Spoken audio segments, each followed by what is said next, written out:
Mood Gym with Don Browne.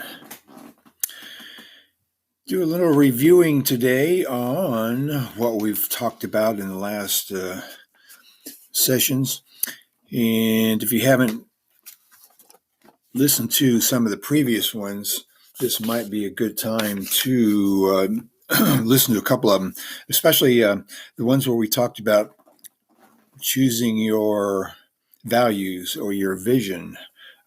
Back a few weeks back, we had a topic of how to have 20/20 vision.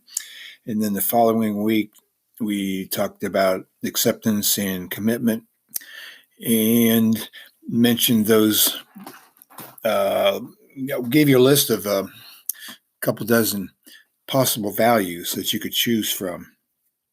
So the idea is we're trying to live our life according to our values, which includes goals, but the values are of the utmost importance. So if you go back to those couple of podcasts, the 20/20 vision, we gave you a list of a bunch of values that you could choose among, or you could add your own, of course. But the idea is to choose about 12 or 13 of those visions or values and write those down so that they're readily available to you all the time. And then as you're going through your days and weeks, you can see if your behavior and if your thinking in your mind is going toward those values or away from your values. And that's kind of our theme here. So I'll go over a couple of those values that I've chosen in this podcast in a few minutes.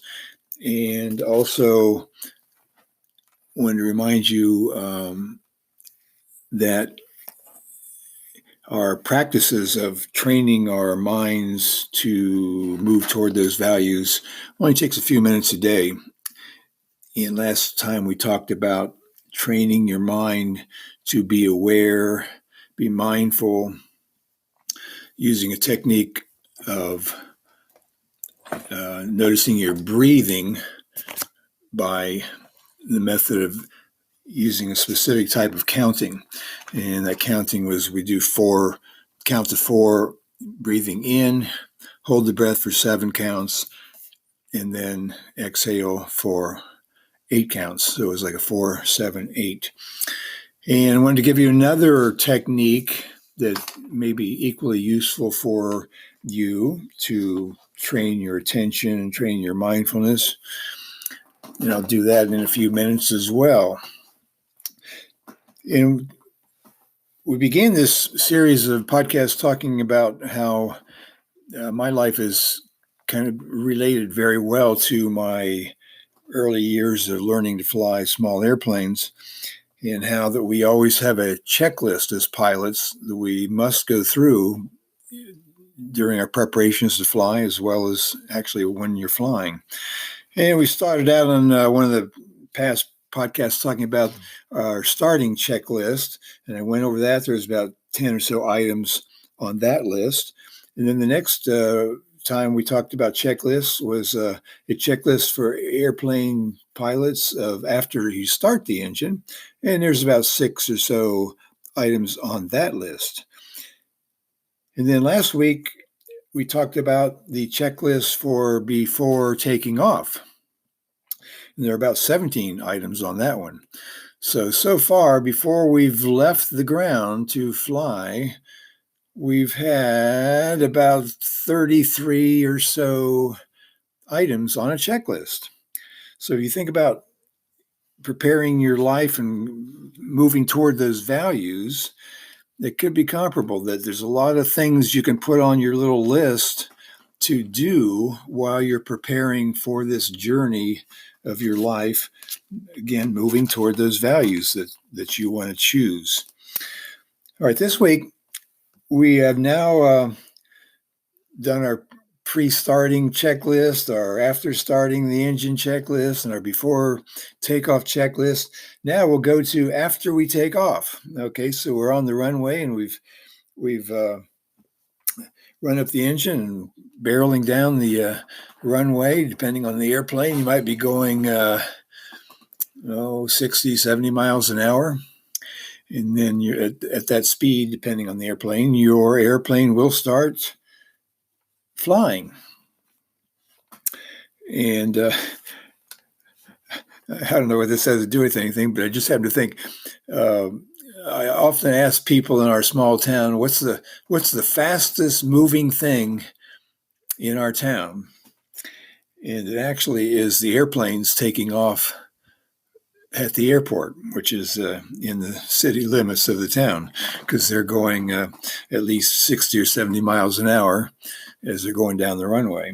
And of course, in the town, you're not loud, or nor would you want to go that fast on our city streets. But anyway, so now we're on our checklist for after takeoff. Okay, so we've done these 33 or so before takeoff items on our checklist. Okay, now our after takeoff list is kind of surprisingly only 4 items, at least in the particular airplane that I was flying, which was a Piper Comanche, a little 4-seater high performance aircraft with retractable landing gear, and so there's only 4 items. Okay, and if you think about your life, as you're getting ready to move on through your life and set up these values and goals and so forth, you got lots of stuff to do. But after you get those out of the way, they become kind of second nature to you, even though you can refer to your checklist from time to time just to make sure you're doing what you're supposed to do. But after you get everything ready and you're ready to take off with your life or take off your airplane, you got 4 items here. And the first one is we've taken off. We've got 80 miles an hour, and we're lifting off the ground. And the first thing you do is you turn your landing gear switch to raise the landing gear. And that allows the plane to go a little faster because you're eliminating the drag of those 2 wheels hanging down below the wings. So we lift up our landing gear, or gear up. And then the next thing to do is we adjust our power, which in a plane, instead of having a thing you press like on a car on the floor, you have a little push-pull type lever that determines how much gas gets into your carburetor. So you adjust that power to a particular, in an airplane, it's inches of manifold pressure, which is inches of mercury, kind of a technical thing that we rely on, so many inches of manifold pressure. And then also in the plane I was flying, it had a adjustable propeller. You could adjust the RPMs. So you also adjust your RPMs to a certain revolutions per minute as you're climbing. And then you adjust your attitude so that you're getting what's called the best climb speed. In my airplane, it was 96 miles per hour. So that was the third thing on our list. And then the last thing on the list as we're climbing after the takeoff is to turn the boost pump off, which is the fuel pump that you turn that on just to make sure you're getting gas to the carburetor. And it's kind of a safety regime to make sure you got gas in the carburetor. So you turn that gas pump on, the boost pump, as you're taking off. All right, so just 4 items there. Okay, so now we're just climbing out at 96 miles an hour and just letting the plane do its thing. Everything is pretty much automatic as far as the plane is concerned. However, as we're climbing out, we still have to pay attention around us. We don't want to just fall asleep or take it for granted that we don't have to do anything.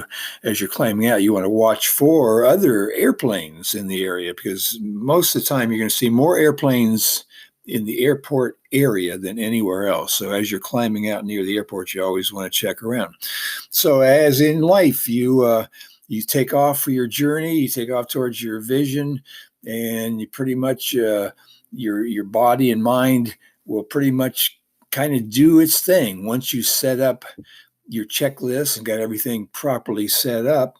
But you still need to be aware of what's around you in case there's something that happens over to that side or up or down or behind you. You want to be paying attention and be aware, be mindful of your surroundings. Now, you don't want to be distracted. So if I'm climbing out to getting to a certain altitude in the airplane, I don't want to be distracted and look down at the floor and see if there's something on the floor that I need to pick up, or look around in the back seat. I don't want to be distracted. I want to be mindful of what's going on around me. So I'll be checking out my peripheral vision to see if there's any airplanes or any clouds that I got to be careful to not fly into, or if there happens to be rain showers or something around, you could go around the rain shower. So you're just being aware and being mindful as you're climbing out. So anyway, that's a little metaphor for your life, having your checklist. You've gone through those, and the more and more you do that, the easier it becomes, because you kind of have a second nature, even though you can't have a little list there just to remind you of where you're going, what your vision is. And I have recommended over and over to have that list of those 12 or 13 visions or values that you have. Just have those available all the time. Have them on your desk, have them at your office, have them in your pocket, so that you can refer to them from time to time. And then after time, it'll be kind of automatic. You know what those dozen values are. So as you're thinking about something, ruminating on, oh man, my boss must be mad at me, what can I do to make him happy? You'll realize that you're ruminating on something that probably you can't really solve. And you can just let it go. You just recognize there's something happening. And if you ruminate on it or try to worry about it, it's taking you away from your values on your list. On the other hand, if you just recognize what's going on, you had some emotion, some distress, you recognize for a few seconds, and then you move on, you're going towards your values because you've not let that affect you. You've accepted that something's happened, but you just continue on. Okay, let me go into another technique for training your awareness and mindfulness. We already mentioned that technique of the counting 4, 7, and 8. Breathe in 4 seconds, if not seconds, 4 counts. Hold it for 7 counts and breathe out for 8 counts.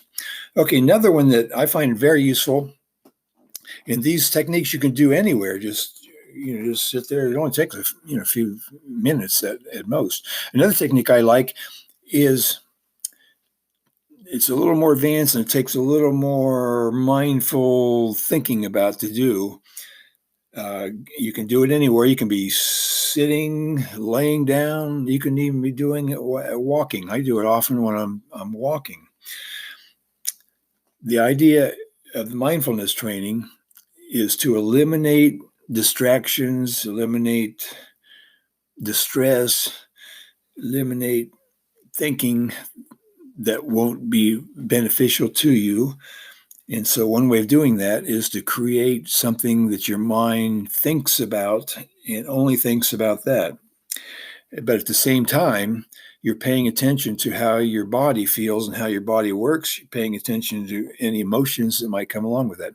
Okay, so the technique is, you start, for example, at the bottom of your body, your feet, and you head up towards the top of your head and trying to recognize various feelings that you have in your body. And you can do it very simply, or you can do it a little more detailed. And I'll give you the detailed version, and then you can modify it to suit your particular needs. Okay, so what I often do is, as I'm walking, for example, I'll pay attention to what my skin feels from feet going up to the head. Now, why do I pick skin? Because the skin is the body's largest organ. So it has lots of nerve endings, and you can feel anything that hits your skin, whether it be something physical that hits it or something like the wind hits it or heat or cold.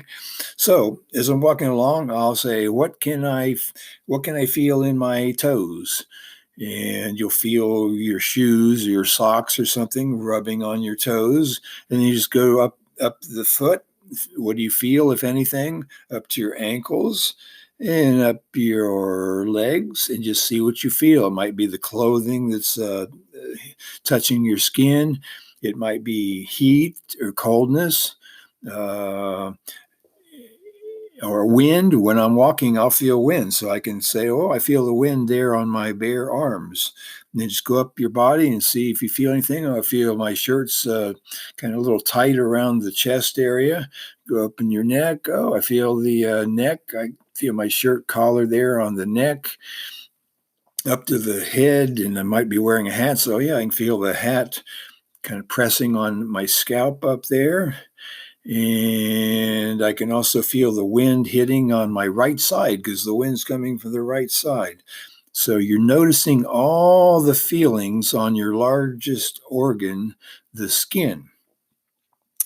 So that's kind of your external feelings.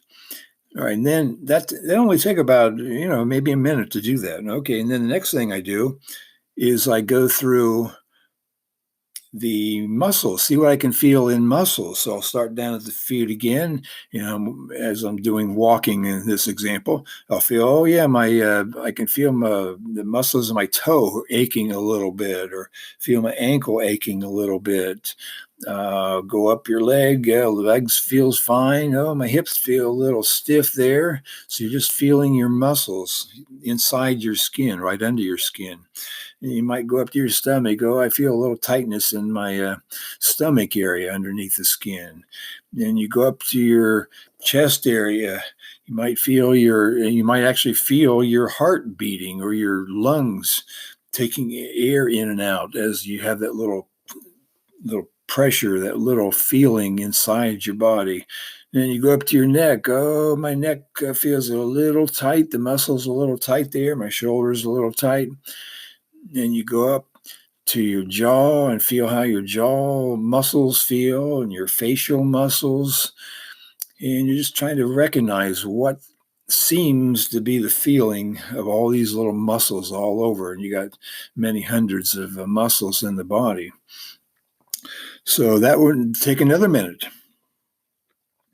So just in a few minutes, you've thought about, tried to recognize what's going on with your skin, and then underneath your skin, the muscles feeling, and you're just observing is all you're doing. So it takes your mind off of any worries you might have or any distress you have. And even if you have some ache or pain in your muscles or the skin, you don't ruminate on it. You just recognize, oh yeah, that feels a little warm, or that feels a little tight, or that feels relaxed. You're just recognizing, that's all you're doing. So you're training day by day your ability to feel what's going on in your body.